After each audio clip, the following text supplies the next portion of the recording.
আম্মা জান আয়েশা সিদ্দিকা রাদিয়াল্লাহু তাআলা আনহাকে জিজ্ঞাসা করা হয়েছে, আম্মা জান, হুজুর পাক সাল্লাল্লাহু আলাইহি ওয়াসাল্লাম যখন ঘরে আসে সর্বপ্রথম কাজ কি?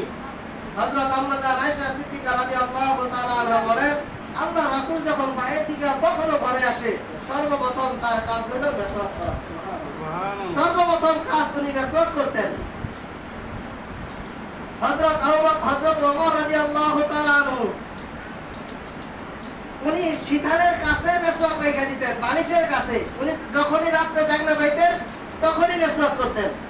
যখনই জাগনা পাইতেন পাশ ঘোরার আগে অথবা নড়াচড়া করার আগে মেসওয়াক করে নিতেন, দিয়ে একটা নোড়া দিয়ে নিতেন। কেন?